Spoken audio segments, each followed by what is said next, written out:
Hello friends, welcome to YouTube channel Study24 HR।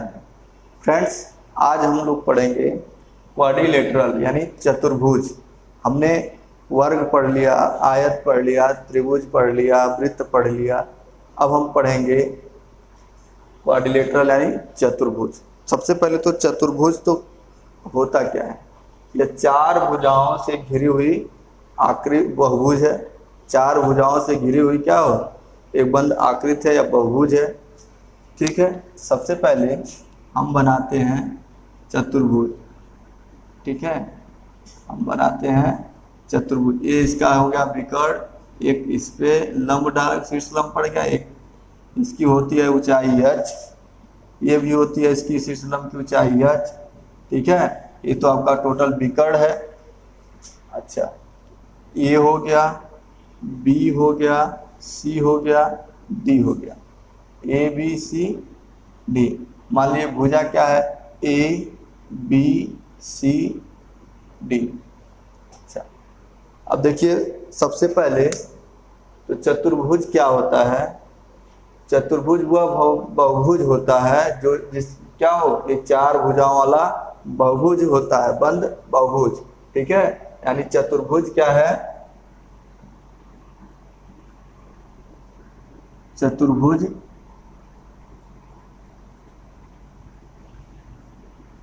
चार भुजाओं वाला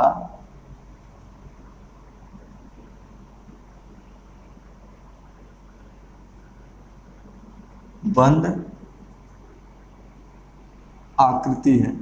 ठीक है, जिसे हम क्या कहते हैं? चतुर्भुज कहते हैं। अच्छा, अब देखिए इसके कुछ प्रॉपर्टीज हैं। इसके सभी कोणों का योग कितना होता है? 360 डिग्री। जैसे कोण ए बरा प्लस कोण बी प्लस कोण सी प्लस कोण डी बराबर कितना होता है? 360 डिग्री होता है। ठीक है, कोण ए प्लस कोण बी प्लस कोण सी प्लस कोण डी बराबर कितना होता है?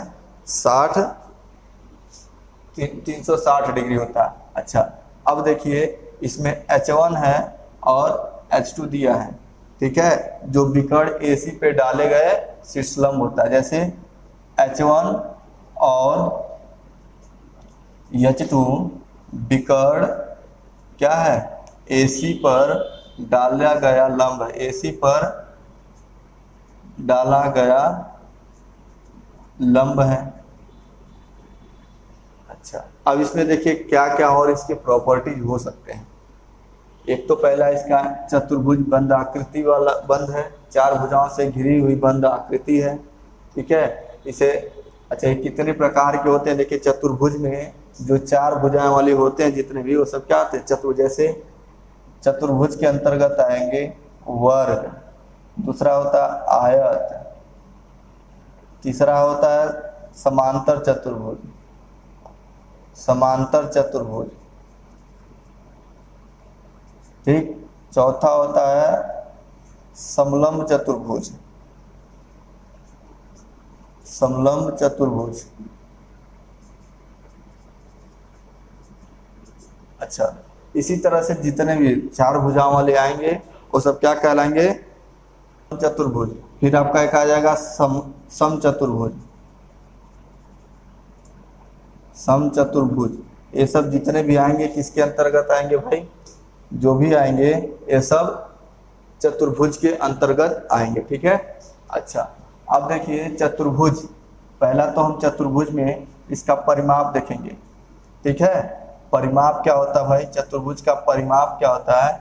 जैसे ए बी सी डी सबको हम जोड़ दिए तो क्या हो जाएगा? परिमाप हो जाएगा।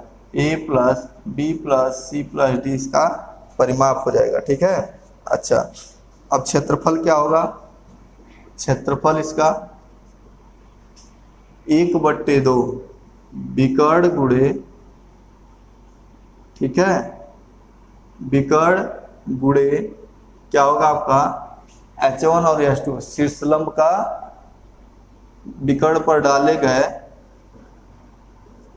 विकर्ण पर डाले गए शीर्षलंब का योग,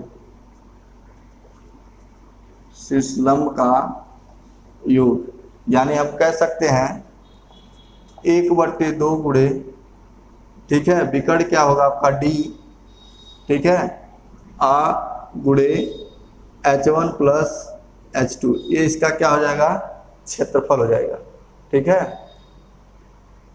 अब अगर कोई किसी एक को निकालना हो तो हम पाइथागोरियन ट्रिपलेट भी लगा सकते हैं इसमें, ठीक है। पूरा दिया है, क्षेत्रफल निकालेंगे। अगर मान लीजिए आपका विकर्ण जो है 5 सेंटीमीटर है और एक H1 क्षेत्रफल निकालना, H1 और H2 दिया है, तो हम वहां से क्या निकालेंगे, इसका क्षेत्रफल निकालेंगे, ठीक है। क्षेत्रफल के लिए हो गया परिमाप, हो गया कितने इसके प्रकार होंगे, इसके कितने कोण होंगे, सब हमने आपको डिफाइन कर दिया, ठीक। अच्छा, अब इसमें देखते हैं चतुर्भुज के क्वेश्चन कैसे बनेंगे। तो एक क्वेश्चन करने के बाद, और हमने देखिए वर्ग पढ़ लिया है, आयत पढ़ लिया है, उसके बाद एक बच्चा इसमें समांतर चतुर्भुज, समलंब और समचतुर्भुज, इसको जब पढ़ लेंगे तो हमारा इसमें 50% डाउट क्लियर हो जाएगा। अच्छा, 50% क्या, 100%, इसलिए क्योंकि जो चतुर्भुज और समचतुर्भुज पे क्वेश्चन बनेंगे, ठीक है, बिना कंबाइन, क्योंकि कंबाइन जब बनेगा तब तो इसका लंबा प्रोसेस होगा, लेकिन बिना कंबाइन का अगर जब बनेगा, जैसे कभी कभी देता है समचतुर्भुज के अंदर बना देता है, वृत्त बना देता है, उसका त्रिभुज बना देता है, एंगल, तो उन सब के लिए अलग से उसका क्लास लगेगा। अभी हम आप लोगों को बेसिक पहले फार्मूला बेस बता रहे हैं, कॉन्सेप्ट बता रहे हैं, उसको आप लोग समझने का प्रयास कीजिए, ठीक है। वाला बंद आकृति है। अच्छा, अब इसको हम यहाँ तक नोट कर लेते हैं, फिर हम अगले क्वेश्चन पे चलते हैं, ठीक है। अब देखिए क्वेश्चन है कि किसी चतुर्भुज का विकर्ण जो है 12 सेंटीमीटर है तथा विकर्ण पर डाले गए लंब की लंबाई क्रमशः 4 सेंटीमीटर और 5 सेंटीमीटर हो है, तो चतुर्भुज का क्षेत्रफल ज्ञात कीजिए। सबसे पहले मान लीजिए आपका ये विकर्ण है, ठीक है, ये आपका विकर्ण बना, ठीक है, ये आपका हमेशा 90 डिग्री बनता है, क्या बनता है, 90 डिग्री। अच्छा, ए बी सी डी। अब विकर्ण की लंबाई आपकी जो दी है, विकर्ण की 12 सेंटीमीटर है, और एक जो है 4 है, एक 5 है, तो हमें क्षेत्रफल ज्ञात करना है। तो क्षेत्रफल बराबर क्या होता है भाई, 1/2 गुणे विकर्ण, ठीक है।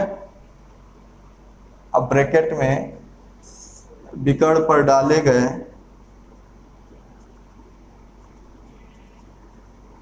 लंब की लंबाई, लंब की लंबाई का योग, ठीक।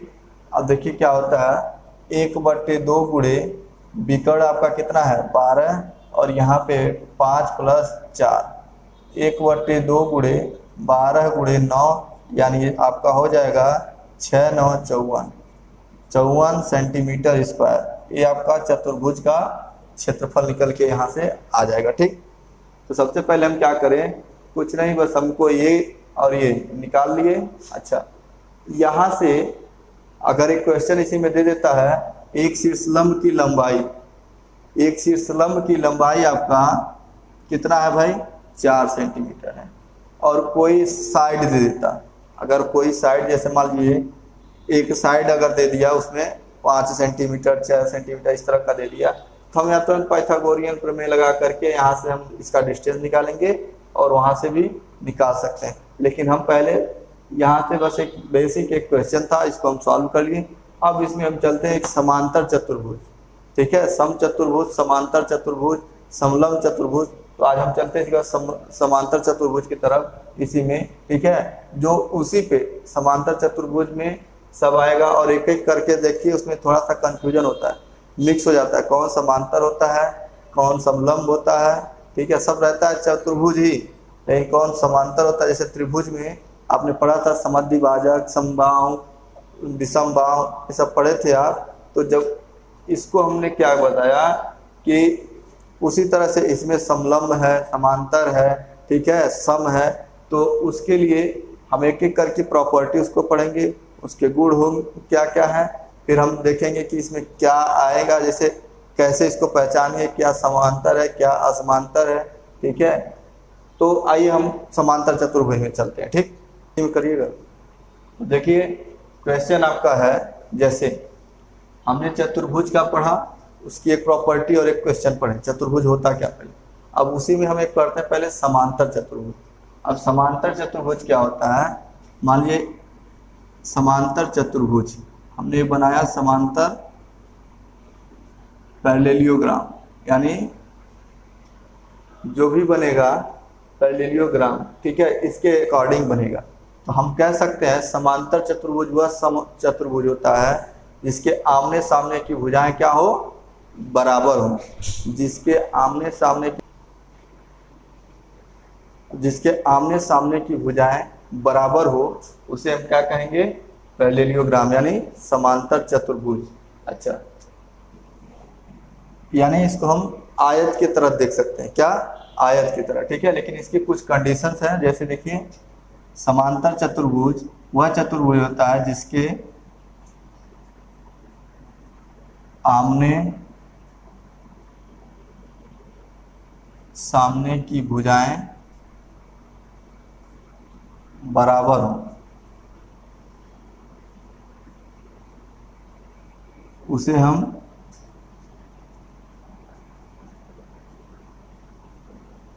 समांतर चतुर्भुज कहते हैं, ठीक है।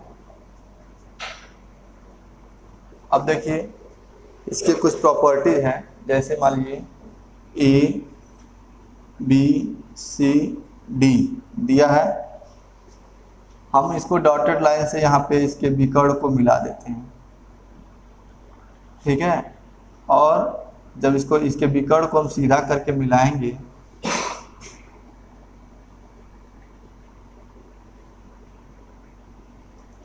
अब मान लीजिए आपका डी डैश हो जाएगा और ये सी डैश हो जाएगा, ठीक।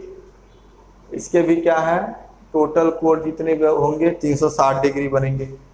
तो हम कह सकते हैं A B D dash C dash क्या होंगे, एक आयत होगा। क्या होगा, एक आयत का शेप ले लेगा। ए डैश ए बी और डी डैश सी डैश एक आयत का रूप लेगा। तब क्षेत्रफल क्या होगा, बेस, तब क्षेत्रफल क्या होगा भाई, लंबाई गुणे चौड़ाई। जो आयत का जो क्षेत्रफल होता है, ठीक है, वही उसका क्षेत्रफल हो जाएगा। जो आयत का क्षेत्रफल होता है तब उसका क्षेत्रफल वही है। क्योंकि यहाँ पे क्या है, A B D dash C dash जो है एक आयत का शेप बना रहा है, ठीक है। हम यहाँ पे एक आयत हो गया और इसको ले लिए। अच्छा, एक प्रॉपर्टीज हो गई। अब दूसरी प्रॉपर्टीज में हम क्या करेंगे इसमें, अब देखते हैं इसके क्षेत्रफल, इसका परिमाप पहले क्या होगा। मान लीजिए आपका ए है, ए भी ए हो जाएगा, जब ए है तो ए भी ए होगा, बी है और ए बी हो जाएगा। हमने अब आमने सामने की भुजाएं को पढ़ा था, तो इसका परिमाप क्या होगा, परिमाप बराबर 2 ब्रैकेट में ए प्लस बी। क्यों, क्योंकि A plus B plus B बराबर 2a प्लस 2b हो जाएगा। तो हम यहाँ 2 ब्रैकेट में a प्लस बी ले सकते हैं, तो हमारा एक परिमाप निकल गया, ठीक है। अच्छा, अब देखिए परिमाप निकल गया और अब हम इसका क्षेत्रफल निकालेंगे। क्षेत्रफल क्या होगा, मान लीजिए आपका जब इसको निकाले थे h हुआ, ये h हुआ, ठीक है, a और b, तो क्षेत्रफल क्या हो जाएगा 1/2 ब्रैकेट में a plus B into H. ये आपका समांतर चतुर्भुज का क्षेत्रफल हो जाएगा, ठीक है।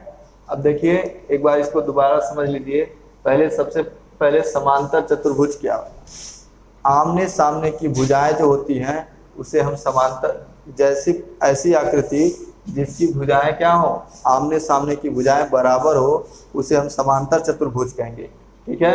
अच्छा, जब समांतर चतुर्भुज निकल गया तो हम यहाँ से इसके देखेंगे विकर्ण मिला दिए।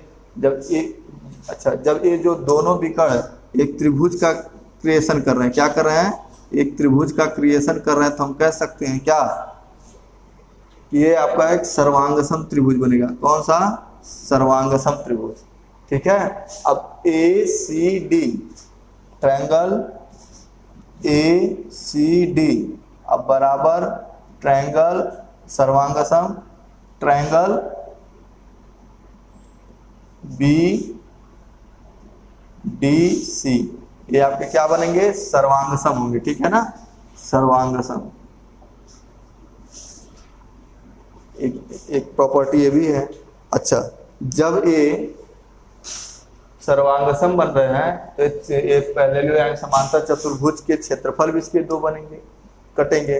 तो हम सबसे पहला इसका क्षेत्रफल देख लिए, लंबाई देख लिए, मतलब आयत का क्षेत्रफल देख लिए, फिर परिमाप देख लिए, अब आमने सामने की भुजाएं देख लिए। ठीक है, अब हम इस पर क्वेश्चन सॉल्व करेंगे, कैसे कैसे इसके क्वेश्चन आते हैं। आइए क्वेश्चन की तरफ बढ़ते हैं। ठीक है, नोट कर लिए इसे। अब क्वेश्चन देखते हैं। जैसे दिया है कि किसी समांतर चतुर्भुज की एक भुजा 19 सेंटीमीटर है। ठीक है, इस भुजा की इसके सामने की भुजा से दूरी जो है 15 सेंटीमीटर है, तब समांतर चतुर्भुज का क्षेत्रफल ज्ञात करना है। सबसे पहले तो हम एक समांतर चतुर्भुज बनाते हैं। ठीक, और ये जो है एक दूरी इसकी क्या है? 15 सेंटीमीटर है। अच्छा, अब इससे दूर मान लीजिए ये वाली दूरी कितनी है? ये तो आपकी 19 सेंटीमीटर एक भुजा दिया है। ठीक, एक भुजा दिया है तो 19 सेंटीमीटर। अब इससे दूर जो है एक 15 सेंटीमीटर दूरी पे एक और भुजा है। अच्छा, हम आपको बताए थे जब दूरी निकालते थे इसको डॉटेड लाइन से मिला देते हैं। अब मान लीजिए ये आपका ए था, बी हो गया, सी हो गया और डी हो गया। जब ये 15 है, ये भी एक 15 हो जाएगा, और ये 19 है तो ये 19 तो रहेगा ही। तब हम क्या निकाले थे? अब यहाँ से और यहाँ तक की दूरी टोटल क्या हो जाएगी? 19 सेंटीमीटर, ये भी 19 सेंटीमीटर। तब क्षेत्रफल, अब एक आयत का शेप ले रहा है ना, ए बी सी डी और सी डैश, और यहाँ पे डी है और ये डी डैश है। तब एक किसका शेप बना रहा है? A B C dash D dash क्या है? एक आयत है। जब आयत है तब क्षेत्रफल क्या होगा? लंबाई गुणे चौड़ाई। ठीक है, अब लंबाई इसकी कितने हैं? 19, चौड़ाई कितनी हो जाएगी भाई? 15, यानी 19 × 15 नवा 105, 15 का नम 15, 15 10 25, 255 सेंटीमीटर स्क्वायर। ठीक है, यही आपका आंसर हो जाएगा। क्षेत्रफल निकाल लिए हम। एक बार दोबारा इसको समझ लीजिए। जैसे क्वेश्चन दिया है, हम सबसे पहले क्या करें? फिगर बनाए। फिगर ड्रा जब कर लेंगे तो आपको देखिए यहाँ से समझ में आ जाएगा। ए बी 19 सेंटीमीटर है और सी और डी, तो हमने डॉटेड लाइन से इसको मिलाया। कह रहे क्योंकि क्वेश्चन में कह रहा है कि जो 19 सेंटीमीटर से 15 सेंटीमीटर दूर एक लाइन है, हमने यहाँ बना दिया। अब एक ए आयत का शेप ले रहा है, आयत का आकार बन रहा है भाई। ठीक है, रेक्टेंगल का। तो हम यहाँ पे क्या करेंगे? क्षेत्रफल निकालेंगे। तो आयत का क्षेत्रफल क्या होता है? लंबाई गुणे चौड़ाई। तो लंबाई गुणे चौड़ाई 19 गुणे 15, 15 9 105, 15 का नाम 15 10 25। आपका आंसर हो जाएगा 255 सेंटीमीटर स्क्वायर। ठीक है, इसकी शॉर्ट इसका ले लीजिए, फिर आगे चलते हैं। देखिए अगला क्वेश्चन है। एक समांतर चतुर्भुज की भुजाएं 5:4 के अनुपात में है। इसका क्षेत्रफल 1000 वर्ग इकाई है। इसकी सबसे बड़ी भुजा पर डाले गए लंब की लंबाई 20 इकाई है, तो इसकी सबसे छोटी भुजा पर डाले गए लंब की लंबाई ज्ञात कीजिए। तो सबसे पहले समांतर चतुर्भुज है, तो इसकी एक भुजा क्या है? लंबाई जो है 5x और ऊंचाई क्या हो जाएगी? और चौड़ाई 4x। ऊंचाई क्या होगी? ऊंचाई इसकी 20 दिया है, तो क्षेत्रफल पहले ज्ञात करेंगे। और क्षेत्रफल दिया है तो क्षेत्रफल बराबर लंबाई गुणे ऊंचाई। अच्छा, ऊंचाई क्या होगा? 1000 वर्ग इकाई है और लंबाई इसका 5x और गुणे ऊंचाई 20। अब 20 से इसको काट दे, 20 25 100। ठीक, 50 हो गया। यक्स बराबर 50/5, तो यक्स की वैल्यू यहाँ से 10 आ गई। तब भुजाएं इसकी क्या क्या हो गई, एक तो आपका हो जाएगा लंबाई जो है 5 × 10 यानी 50 सेंटीमीटर, और चौड़ाई आपका हो जाएगा 4 × 10 40 सेंटीमीटर। अच्छा, अब हमें बताना है सबसे छोटी भुजा पर डाले गए लंब की लंबाई। अभी तो हम बड़ी भुजा पे डाले गए लंब की लंबाई ज्ञात कर रहे थे, अब छोटी भुजा पे डाले गए लंब की लंबाई ज्ञात करिए। तो क्षेत्रफल आपको पता है, क्षेत्रफल कितना है, 1000 वर्ग मीटर है। तो क्षेत्रफल क्या होता है, ऊंचाई गुणे और लंबाई या चौड़ाई कर दीजिए, ठीक है। लंबाई बराबर 1000, छोटी भुजा पे डाली गई लंब, तो हम यहाँ क्या करेंगे, ऊंचाई है h, ठीक, मतलब छोटी भुजा की ऊंचाई हमें ज्ञात करनी है, और गुणे यहाँ पे क्या हो जाएगा 40 बराबर 1000, हम h बराबर 1000/40 कट गया, तो h की छोटी भुजा पे डाले गए लंब की लंबाई आपकी जो हो जाएगी 25 सेंटीमीटर। यानी सबसे पहले हम क्या किए, लंबाई चौड़ाई दिया है, ऊंचाई हमको पहले की बड़े की ऊंचाई पता है, हमने 20 लिया है, तो क्षेत्रफल निकाल लिए। यहाँ से x की वैल्यू 10 आया, जब x की वैल्यू 10 आया तो 5 और गुणे 10 बराबर 50, और 4 गुणे 10 बराबर 40, दोनों हो गया। अब छोटी भुजा पे डाले गए लंब की लंबाई हमें ज्ञात करनी थी, तो छोटी भुजा क्या है 40 है, बड़ी भुजा 50 है, तो हमने 40 गुणे h रख दिया, और क्षेत्रफल निकाल के यहाँ पे h की लंबाई निकल गई 25 सेंटीमीटर, ठीक है। इसका स्क्रीनशॉट ले लीजिए, फिर अगले क्वेश्चन पे चलते हैं।